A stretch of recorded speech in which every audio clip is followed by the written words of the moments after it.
大陆对台工作出现了一串新动作，那么我们的对台战略是不是已经出现了新的调整？各位网友，大家好，我是刘小飞。国务院呢15日发布了一个2022年关税调整方案，在方案里边明确提到，海峡两岸经济合作框架协议，就是那个 ECFA 已经完成了降税，那么以后会继续实施协定税率，也就是说这个税啊不往上涨。那么估计很多朋友看完这个新闻之后觉得不高兴了，就是为什么还要维持这么一个对台湾的优惠税率呢？是不是面对国外的打压，我们对台独的打击力度要降低了，还是我们有些对台动作准备要放缓了？我倒是觉得呢，这样的担心不必要，因为很多消息啊要综合起来看，不能只看一条。综合起来以后，我们才能够去理解这些消息背后有什么动作。那么另一条消息呢，就是在厦门12月1日，就是这个第13届海峡论坛开幕，全国政协主席、中央政治局常委汪洋出席了论坛，并且致辞。海峡论坛举办至今，全国政协主席出席并且致辞呢，也是惯例了。通过致辞，我们就能看到中央对台湾的工作宏观方向是什么。而今年这个致辞讲话，如果对照以往的话来看呢，明显感觉到警告的成分更多。以往讲话更多的是讲两岸亲情相互走动，而这次大量的文字用来强调坚定捍卫统一，我们愿以最大诚意尽一切最大努力争取和平统一的前景，但是绝不为台独分裂活动留下任何空间。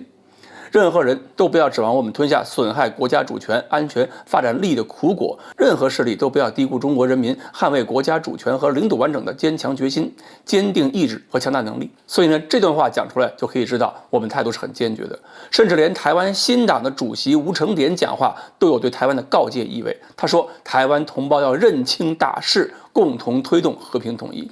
另外呢，国台办最近也发出一个警告，虽然这个警告是针对大陆内部的，但是打击方向也是对台独的。这个警告的内容是提示大陆人民反台独，但是不要反台湾。这话可能很多人也不爱听，其实国台办这手可也不是对台湾说软话，而是一种舆论战略，防止台湾中间的犹豫的人群被过于激烈的对抗氛围吓到绿营那边去了。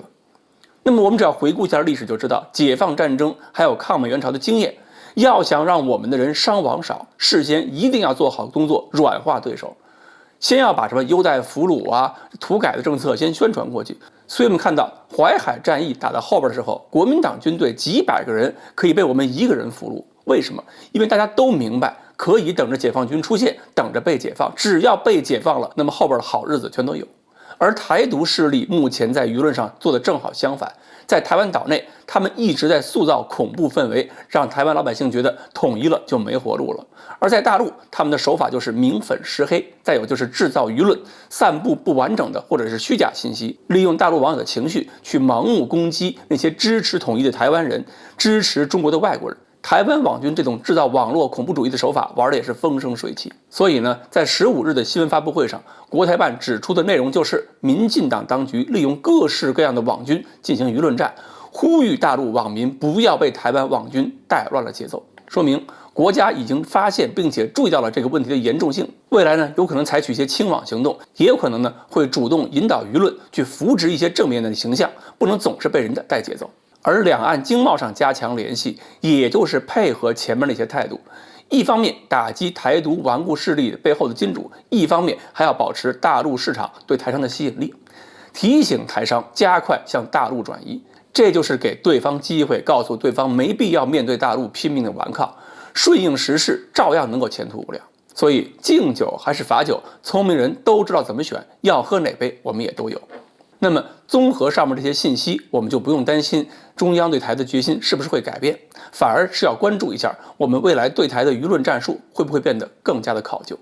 好，关于两岸经贸的加强会不会影响到两岸的统一，今天呢我们就聊到这里，欢迎大家继续关注我们的栏目，我们明天再聊。